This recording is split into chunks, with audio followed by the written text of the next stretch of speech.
Yes, good morning. ये देखिए, यहां से निकाल लीजिए, ठीक है। पेज नंबर है अपना 12 का लास्ट, पेज नंबर 12 का लास्ट पैराग्राफ, ठीक है। इस चैप्टर में हम कुई के बारे में पढ़ रहे हैं, उसी को कंटिन्यू कर रहे हैं कि इस अमृत को पाने के लिए मरुभूमि के समाज ने खूब मंथन किया। कुई क्या करती है? खारे पानी को बिल्कुल मीठे जल में परिवर्तित कर देती है, ठीक है। तो लेखक कह रहा है कि जो ये अमृत रूपी जल है, इसको पाने के लिए जो मरुभूमि के समाज, जहाँ रेगिस्तान में जो लोग रहते हैं, ठीक है, उन रहने वाले लोगों ने इस विषय पर खूब विचार किया, खूब सोचा, खूब समझा, ठीक है, और अपने अनुभवों को व्यवहार में उतारने का एक पूरा शास्त्र विकसित कर दिया। जो भी उनको अनुभव थे, पानी से संबंधित, कुएं से संबंधित, कुई से संबंधित, उन सारे अनुभवों की उन्होंने एक किताब लिख दी। फिर आगे कह रहे हैं कि इस शास्त्र ने समाज के लिए उपलब्ध पानी को 3 रूपों में बांटा है। जो ये समाज के लोगों ने जो ये किताब लिखी, इस किताब में उन्होंने जो हमारे पास पानी उपलब्ध होता है, ठीक है, उस पानी के उन्होंने 3 रूप बना दिए। किसके आधार पर? उन्होंने अपने अनुभवों के आधार पर, जो उन्होंने अनुभव किए थे। तो इसमें पहला रूप है पानी का पालर पानी। पालर पानी क्या होता है? मतलब सीधे बरसात से मिलने वाला पानी। ये पानी धरातल पर बहता है और इसे नदी, तालाब आदि में रोका जाता है।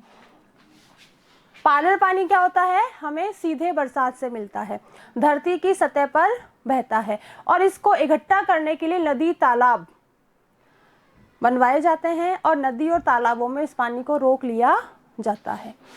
यहाँ आदि शब्द में भी बहुत कुछ छिपा है, उसका पूरा विवरण आगे कहीं और मिलेगा। यहाँ पर लेखक ने आदि शब्द लगाया है, ठीक है ना, कि इसे नदी, तालाब आदि में रोका जाता है। तो लेखक कह रहा है कि जो आदि शब्द है, इसमें बहुत सी बातें छिपी हुई है, लेकिन उस कौन सी बहुत सी बातें हैं वो लेखक ने यहाँ बताना जरूरी नहीं समझा, और उसने कह दिया कि इसके बारे में जो बातें हैं वो आगे किसी दूसरे विवरण में मिलेंगी। पानी का दूसरा रूप है पाताल पानी, ठीक है। ये वही भूमि है जो कुओं में से निकाला जाता है। पाताल पानी क्या होता है? जिसके लिए कुएं बनाए जाते हैं, कुओं को खोदा जाता है, ठीक है, और इस पानी को निकाला जाता है, तो उसको कौन सा पानी कहते हैं? पाताल पानी। तीसरा है पालर पानी, और पाताल पानी के बीच पानी का तीसरा रूप होता है रेजानी पानी। पालर पानी हमने पढ़ लिया, पाताल पानी हमने पढ़ लिया। अब इनका जो तीसरा रूप क्या है? रेजानी पानी। रेजानी पानी क्या है कि धरातल से नीचे उतरा लेकिन पाताल में नहीं मिल पाया, पानी रेजानी है। आई बात समझ में? यानी कि जो बरसात का पानी है वो धरती से नीचे तो उतर गया है, लेकिन पाताल के अंदर जाकर वो नहीं मिला है, वो पानी धरती के बीच में ही रुक गया है। जो मतलब खड़िया पट्टी होती है, उस खड़िया पट्टी ने उस पानी को बीच में ही रोक लिया है और नमी बनकर उस जगह में वो फैल गया है। तो ऐसा पानी कौन सा हो जाएगा? रेजानी पानी। आगे कह रहे हैं कि वर्षा की मात्रा नापने में भी इंच या सेंटीमीटर नहीं बल्कि रेजा शब्द का उपयोग होता है। जब वर्षा की मात्रा नापी जाती है तो उसको इंच या सेंटीमीटर से नहीं नापा जाता, रेजा, उसको रेजा कहते हैं। और रेजा का माप धरातल पर हुई वर्षा को नहीं, धरातल में समाई वर्षा को नापता है। रेजा कौन से पानी को नापता है? जो पानी धरती में समा जाता है, उसके ऊपर बहने वाले पानी को नहीं नापता है, जो पानी धरती में समा जाता है। मरुभूमि में पानी इतना गिरे कि 5 अंगुल भीतर समा जाए तो उस दिन की वर्षा को 5 अंगुल रेजो कहेंगे, यानी कि 1 अंगुल 1 रेजा कहलाता है, ठीक है। फिर आगे कह रहे हैं कि यदि मान लो मरुभूमि में, रेगिस्तान में इतना पानी गिरे कि वो 5 अंगुल तक नीचे चला जाए तो उसको क्या कहेंगे? 5 अंगुल रेजो। रेजानी पानी खड़िया पट्टी के कारण पाताली पानी से अलग बना रहता है। अभी मैंने बताया था कि खड़िया पट्टी क्या करती है? बरसात के पानी को बीच में ही रोक लेती है, पाताल पानी तक मिलने नहीं देती। तो ऐसी पट्टी के अभाव में रेजानी पानी धीरे धीरे नीचे जाकर पाताल पानी में मिलकर अपना विशिष्ट रूप खो देता है। यदि खड़िया पट्टी नहीं मिलती है उस पानी को बीच में, तो वो पानी क्या करता है, पाताल पानी से जाकर मिल जाता है। और जो बरसात का जो उसका विशेष रूप है, बरसात के पानी का विशेष रूप क्या है कि वो मीठा होता है, ठीक है। तो वो पानी क्या होता है, अपना विशेष रूप खो देता है। कौन सा पानी, जो पाताल पानी में जाकर मिल जाता है। यदि किसी जगह भूजल पाताल पानी खारा है तो रेजानी पानी भी उसमें मिलकर खारा हो जाता है।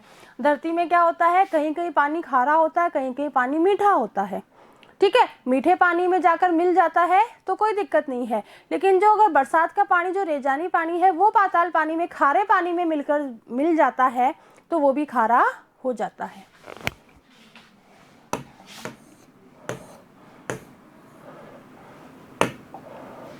आगे कह रहे हैं कि इस विशेष रेजानी पानी को समेट सकने वाली कुई बनना सचमुच एक विशेष कला है।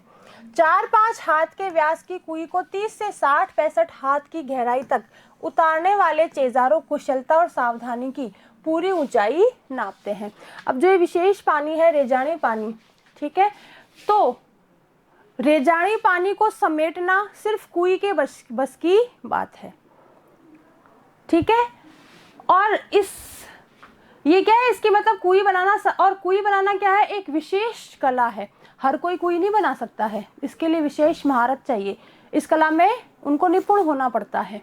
फिर और कुई कितनी बनती है, 4-5 हाथ के व्यास की, उसका आकार कितना होता है, 4-5 हाथ के बराबर, ठीक है। और फिर ये कह रहा है कि 4-5 का सिर्फ व्यास है, उसका आकार है, लेकिन उसकी गहराई कितनी है, 60-65 हाथ तक की, यानी कि नीचे आप अपने 60-65 हाथ डाल लो, उतनी उसकी गहराई है। तो एक छोटे से आकार के अंदर इतनी गहराई तक जाना बहुत मुश्किल का काम है। लेकिन जो चेजारो है वो बहुत ही कुशलता से, बहुत ही सावधानी के साथ इस कुई का निर्माण करते हैं। आगे कह रहे हैं कि चेजो यानी चिनाई का श्रेष्ठतम काम कुई का प्राण है।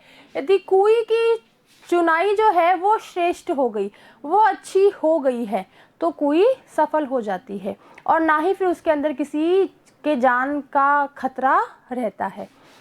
इसमें यदि थोड़ी सी भी चूक चेजारों के प्राण ले सकती है।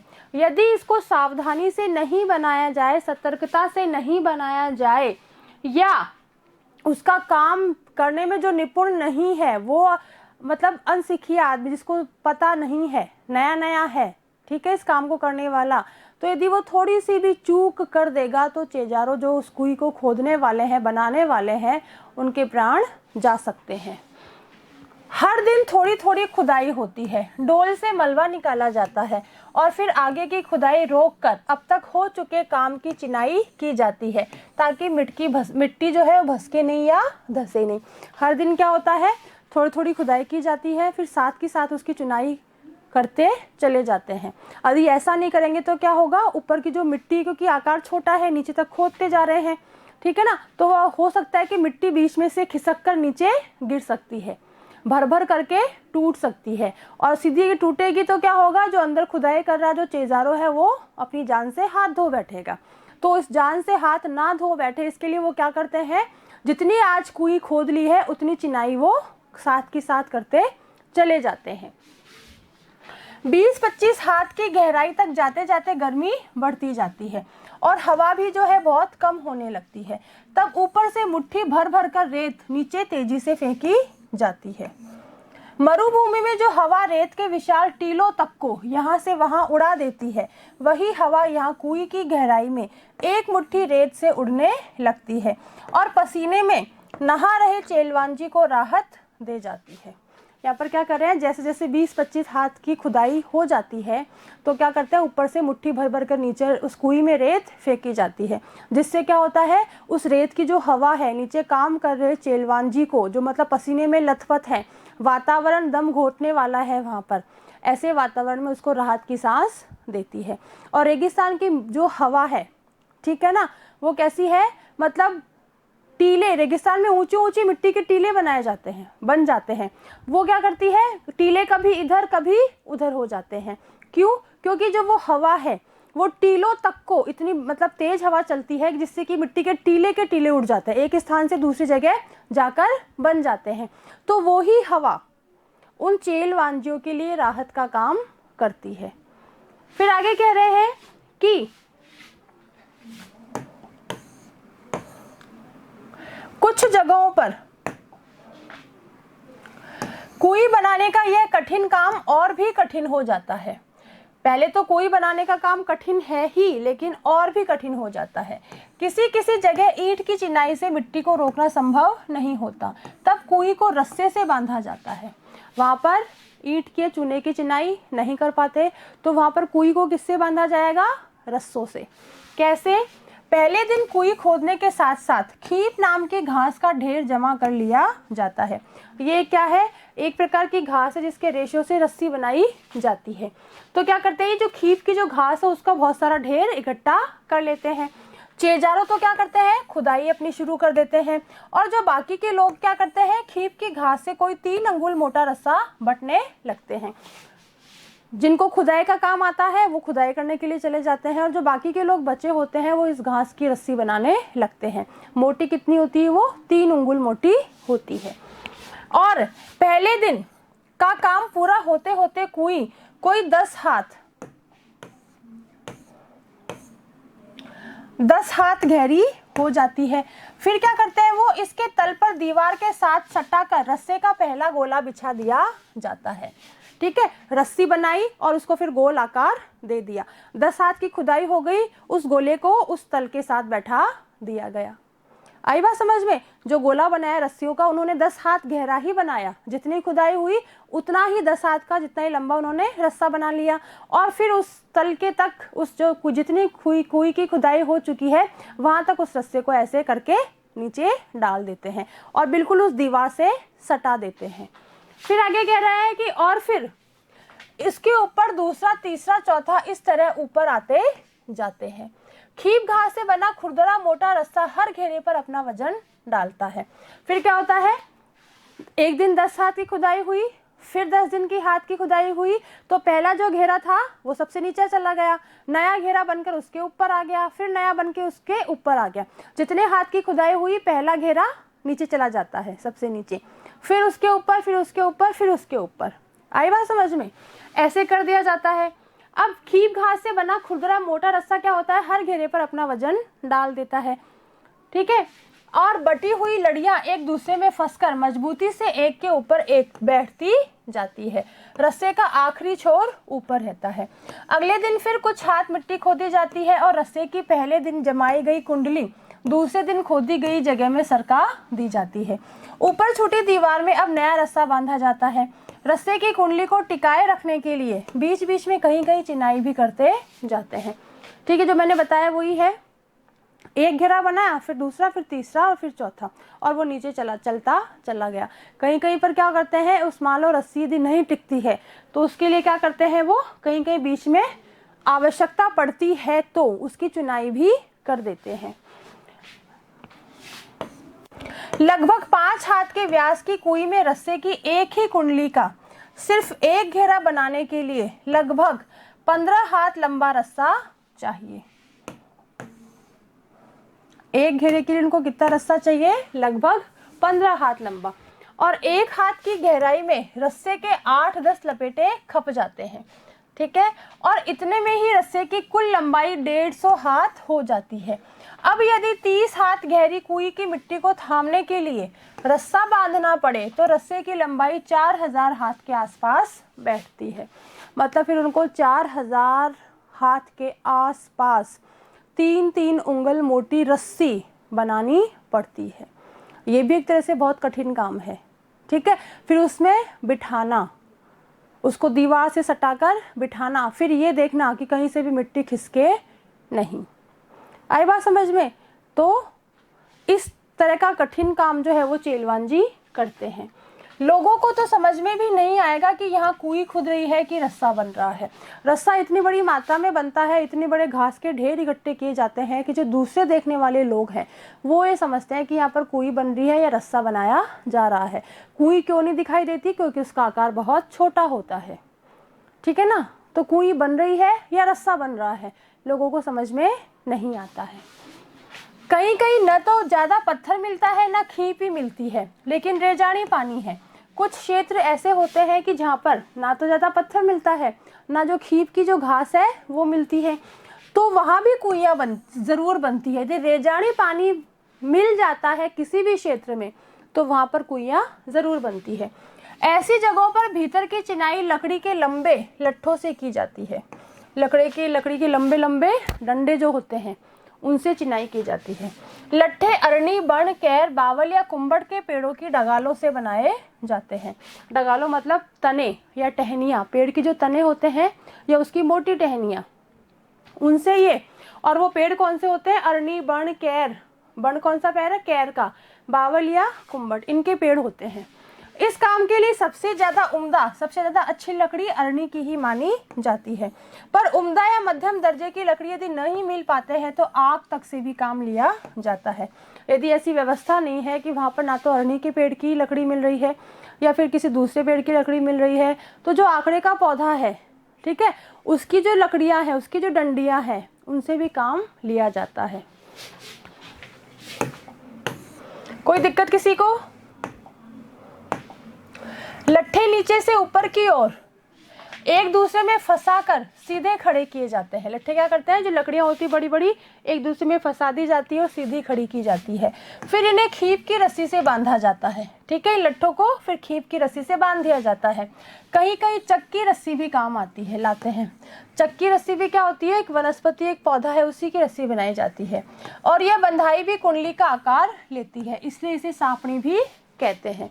जो ये बंधाई है वो भी गोल गोल ही उन लकड़ी के लट्ठों को बांधी जाती है, तो इसको भी क्या कहते हैं? कुंडली कहते हैं या फिर सापनी कहते हैं।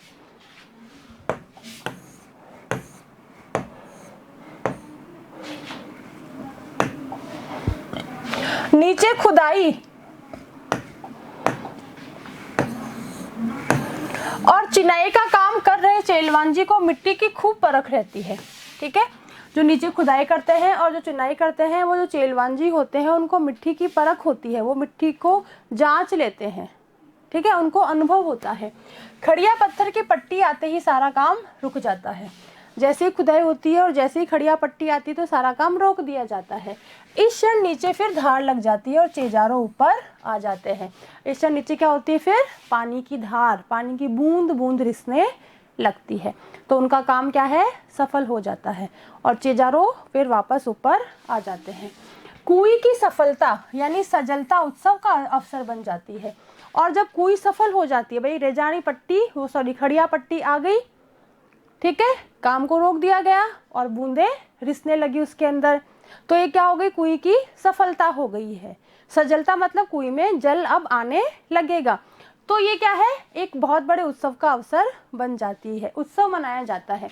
यूं तो पहले दिन से काम करने वालों का विशेष ध्यान रखना यहाँ की परंपरा रही है। मरुभूमि के जो लोग हैं, ठीक है, वो क्या करते हैं? जो चेलवांजी कुई बनाते हैं उनका पहले दिन से विशेष ध्यान रखा जाता है। पर काम पूरा होने पर तो विशेष भोज का आयोजन होता था। जब काम पूरा हो जाता था तो एक विशेष भोज मतलब बहुत बड़ा भोजन तैयार किया जाता था, लोगों को भोजन खिलाया जाता था। चेलवांजी को विदाई के समय तरह तरह की भेंट, तरह तरह के उपहार दिए जाते थे। चेजारों के साथ गांव का यह संबंध उसी दिन नहीं टूट जाता था, और ये नहीं था कि चेजारों ने कुई बना दी, ठीक है, और संबंध टूट गया, ऐसा नहीं होता था। बल्कि आश प्रथा क्या है? इस प्रथा के अंतर्गत कुई खोदने वालों को वर्ष भर सम्मानित किया जाता है। तो उन्हें वर्ष भर के तीज त्योहारों में, जो भी साल भर जितने भी तीज त्योहार आएंगे और विवाह जैसे यदि मंगल अवसर आएंगे, तो क्या करते हैं? अवसरों पर उनको, ऐसे अवसरों पर नेग, पैसे, तीज त्योहारों पर, विवाह के अवसरों पर उनको नेग मतलब पैसे दिए जाते हैं, भेंट दी जाती है, और फसल आने पर खलियान में उनके नाम से अनाज का एक अलग ढेर भी लगता था। फसल उनको क्या करते थे? आर.एस. चौहान कौन है ये?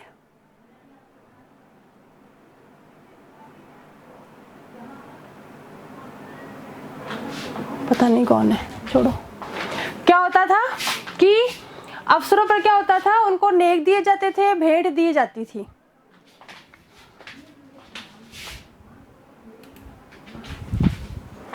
ठीक है, और उनके नाम पर जब खलियान में उनके खेतों में जब फसल आती थी तो उन चेजारों के नाम से क्या करते थे, अलग से ही एक ढेर इकट्ठा कर लिया जाता था और उनको दिया जाता था। अब सिर्फ मजदूरी देकर भी काम करवाने का रिवाज आ गया है। अब कैसा टाइम आ गया है कि लोग क्या करते हैं, कुई बनाने की मजदूरी देते हैं, उनको पैसे देते हैं और उनका काम खत्म हो जाता है। कई जगहों पर चेजारों के बदले सामान्य गृहस्थ भी, सामान्य जो घर गृहस्थी वाले हैं वो भी इस विशिष्ट कला में कुशल बन जाते थे। यानी कि चेजारों तो कुई का निर्माण करते ही थे, लेकिन जो गृहस्थ लोग थे, घर बार संभालते थे, वो भी इसमें कुशल बन जाते थे, उनको भी कुई बनाना आ जाता था। जैसलमेर के अनेक गांवों में पालीवाल ब्राह्मणों और मेघवालों, ये जो मतलब अब अनुसूचित जाति के अंतर्गत आते हैं, कौन? पालीवाल ब्राह्मण और मेघवाल, इनके हाथों से 100-200 बरस पहले बनी पार या कुइयां आज भी बिना थके पानी जुटा रही है। जो कुइयां इन ब्राह्मणों ने, पीपलीवाल ने और मेघवाल ब्राह्मणों ने बनाई है, उन कुइयों को बने आज 100-200 साल हो गए हैं, लेकिन आज भी वो उसी निरंतरता से, ठीक है ना, उसी कुशलता के साथ आज भी कुइयों में पानी मतलब जमा कर रही है और लोग उस पानी का लाभ उठा रहे हैं। कुई का मुंह छोटा रखने के 3 बड़े कारण हैं। अब लेखक क्या बता रहा है कि कुई का मुंह छोटा क्यों रखा जाता है, उसके 3 कारण हैं। वो क्या है कि रेत में जमा नमी से पानी की बूंदें बहुत धीरे धीरे रिसती है। रेत में जो नमी, जो वर्षा की जो नमी जमी हुई होती है, वो उसमें, उससे क्या होता है, पानी की जो बूंदें हैं बहुत धीरे धीरे टपकती है। ऐसे नहीं कि जल्दी जल्दी टपक रही है, ऐसे नहीं है, बहुत धीरे धीरे टपकती है। दिन भर में एक कुई मुश्किल से इतना ही पानी जमा कर पाती है कि उससे 2-3 घड़े भर सके। दिन भर में, पूरे दिन में एक कुई में कितना पानी आता है कि उससे 2-3 घड़े भर जाए, मतलब पीने का पानी उनको उपलब्ध हो जाता है। कुई के तल पर पानी की मात्रा इतनी कम होती है कि यदि कुई का व्यास बड़ा हो तो कम मात्रा का पानी ज़्यादा फैल जाएगा और तब उसे ऊपर निकालना संभव नहीं होगा। ठीक है, यदि हम कुई का आकार बड़ा कर देंगे तो पानी तो सिर्फ 2-3 घड़े ही है, तो वो 2-3 घड़े क्या होगा, ज़्यादा जगह फैल जाएगा और जब उसमें से हम बाल्टी डाल के निकालेंगे तो पानी, बाल्टी उसमें डूब नहीं पाएगी और पानी नहीं निकाला जा सकेगा। तो एक कारण ये है कुई को छोटा रखने का। कुई का जो व्यास है, जो उसका गोला है, जो उसका आकार है, वो छोटा रखने का एक ये कारण है। छोटे व्यास की कुई जो है उसमें क्या है, धीरे धीरे रिसकर आ रहा पानी 2-4 हाथ की ऊंचाई ले लेता है। कितना, अपने 2-4 हाथ अपन नाप लें उतनी उसमें ऊंचाई आ जाती है पानी की, छोटा व्यास होने के कारण। और पर कुई से पानी निकालते समय छोटी बाल्टी के बदले छोटी चड़स का उपयोग भी इसी कारण से किया जाता है। ठीक है, क्यों किया जाता है कि छोटी बाल्टी के बदले क्या करते हैं, छोटी चड़स, चमड़े से बना हुआ एक थैला होता है, उसका मुंह क्या होता है, छोटा होता है और दोनों किनारे पर वजनी लोहे के कुंदे लगे हुए होते हैं। ठीक है, तो ये क्या करते हैं, बाल्टी के स्थान पर उस चड़स का इस्तेमाल करते हैं। धातु की बाल्टी पानी में आसानी से डूबती नहीं है। यदि स्टील की या कोई पीतल की बाल्टी हो तो वो पानी में आसानी से नहीं डूबती है, पर मोटे कपड़े या चमड़े की चड़स के मुंह पर लोहे का वजनी कड़ा बंधा होता है और चड़स पानी से टकराता है, ऊपर का वजनी भाग नीचे के भाग पर गिरता है और इस तरह कम मात्रा के पानी में भी ठीक से डूब जाता है और भर जाने के बाद ऊपर उठते ही चड़स अपना पूरा आकार ले लेता है। ठीक है, जैसे वो डूब जाता है वैसे उसका मुंह चौड़ा हो जाता है, उसमें पानी भर जाता है और उसको आसानी से ऊपर खींच लिया जाता है।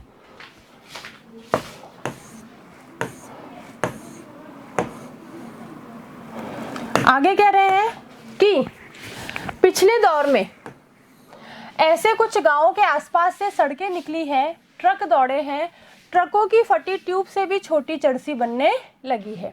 अब कुएं के व्यास का संबंध इन क्षेत्रों में पड़ने वाली तेज गर्मी से भी है। यदि व्यास बड़ा हो तो कुएं के भीतर पानी ज्यादा फैल जाएगा और बड़ा व्यास पानी को भाप बनकर उड़ने से रोक नहीं पाएगा। दूसरा कारण क्या है कि ऐसे क्षेत्रों में गर्मी ज़्यादा पड़ती है। यदि व्यास उसका आकार बड़ा होगा तो वो जल्दी भाप बनकर उड़ जाएगा और छोटा व्यास होगा तो पानी उसी के अंदर रहेगा। ठीक है। कुएं को उसके पानी को साफ रखने के लिए उसे ढककर रखना ज़रूरी है। यदि कुएं का हमें पानी साफ रखना है तो उसके ऊपर ढक्कन लगाना ज़रूरी है, नहीं उसमें कोई भी चीज़ गिर सकती है। ठीक है, और वो गंदा पानी गंदा हो सकता है। छोटे मुंह को ढकना सरल होता है। तीसरा कारण क्या है कि छोटे मुंह के ऊपर तो ढक्कन आसानी से लगा दिया जाता है, लेकिन यदि और हर एक कुएं पर लकड़ी के बने ढक्कन ढके मिलेंगे। जब हम कुएं को देखते हैं तो हमको हमेशा जिस भी गांव में कुएं बनती है वहां पर हर एक कुएं पर लकड़ी के ढक्कन लगे हुए होते हैं। कई कई खसकी पट्टी की तरह घास फूस या छोटी छोटी टहनियों से बने ढक्कनों का भी उपयोग किया जाता है। कई कई जो घास फूस होती है, चारा होता है, उससे भी ढक्कन बनाए जाते हैं। फिर आगे कि जहाँ नई सड़कें निकली है और इस तरह नए और अपरिचित लोगों की आवक जावक भी बढ़ गई है। जब ऐसे क्षेत्रों में सड़कें निकल गई है तो नए नए लोग और अपरिचित लोग भी यहाँ पर आने जाने लगे हैं। तो वहाँ अमृत जैसे उन कुएं में अमृत जैसा मीठा पानी होता है, तो मीठे पानी की सुरक्षा भी करनी पड़ती है। भाई ऐसे नहीं कि हर कोई फिर चलता फिरता आके पानी को ख़त्म कर जाए, तो क्या करना पड़ता है उनको, उसकी सुरक्षा भी करनी पड़ती है। और इन इलाकों में कई कुएं के ढक्कनों पर छोटे छोटे ताले भी लगने लगे हैं। तो पानी की सुरक्षा के लिए वो क्या करते हैं, जो कुएं के ढक्कन होते हैं उनके ऊपर ताले लगा देते हैं। ताले कुएं के ऊपर पानी खींचने के लिए लगी घिरनी चक्री पर भी लगाए जाते हैं। जो पानी खींचने के लिए जो उस कुएं पर एक चक्री लगाई जाती है, जहाँ से रस्सी डालकर बाल्टी डाली जाती है, रस्सी से बांधकर और फिर उसको यूं यूं करके खींचा जाता है। ठीक है, वो गोल गोल होती है और घूमती है, इसलिए उसको घिरनी या चक्री कहते हैं। कुएं गहरी बने तो पानी खींचने की सुविधा के लिए उसके ऊपर घिरनी या चक्री भी लगाई जाती है। यह गरेड़ी, चरखी या फरेड़ी भी कहलाती है। इसको गरेड़ी भी कहते हैं, ठीक है, चरखी भी कहते हैं या फरेड़ी भी कहते हैं।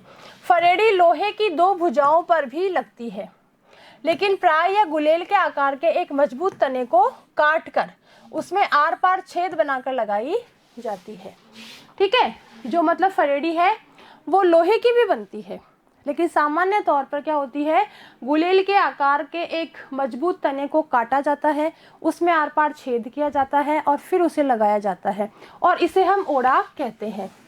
ओढ़ाक और चरखी के बिना इतनी गहरी और सकरी कुएं से पानी निकालना बहुत ही कठिन काम बन सकता है। और ओढ़ाक और जो चरखी चरसी को यहाँ वहाँ बिना टकराए सीधे ऊपर तक लाती है। पानी बीच में छलक कर गिरता है नहीं, वजन खींचने में तो इससे सुविधा रहती है। ओढ़ाक से क्या होता है, जो कुएं का आकार जो छोटा होता है, सकरा होता है, उससे आसानी से पानी खींच लिया जाता है। मतलब जो ओढ़ाक किसे कहा गया, चरखिया गिरनी को कहा गया है, ठीक है ना। तो उससे क्या होता है, पानी आसानी से खींच जाता है, और जब खींचा जाता है तो वो इधर उधर ढुलता नहीं है, छलकता नहीं है, गिरता नहीं है। ठीक है, पानी की सुरक्षा रहती है। खड़िया पत्थर की पट्टी एक बड़े भाग से गुजरती है। खड़िया पट्टी जो है वो एक बड़े क्षेत्र से होकर गुजरती है, छोटा मोटा क्षेत्र नहीं होता है, इसलिए उस पूरे हिस्से में एक के बाद एक कुएं बनती जाती है। ऐसे क्षेत्र में एक बड़े साफ सुथरे मैदान में 30-40 कुइयां भी मिल जाती है। हर घर की एक कुएं, परिवार बड़ा हो तो एक से अधिक भी हो सकती है। निजी और सार्वजनिक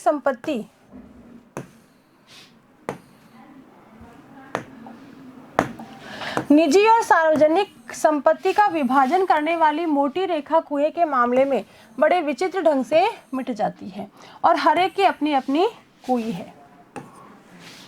ठीक है, ये कह रहे हैं कि निजी और सार्वजनिक संपत्ति का विभाजन, अपनी खुद की पर्सनल या जो सार्वजनिक संपत्ति है उसका विभाजन करने वाले जो लोगों के बीच एक मोटी रेखा खींची हुई है, ठीक है ना, वो कुएं के मामले में बहुत ही विचित्र ढंग से वो रेखा जो है वो मिट जाती है। बाकी के अपन कल पढ़ेंगे। ठीक है, बाय सबको बेटा।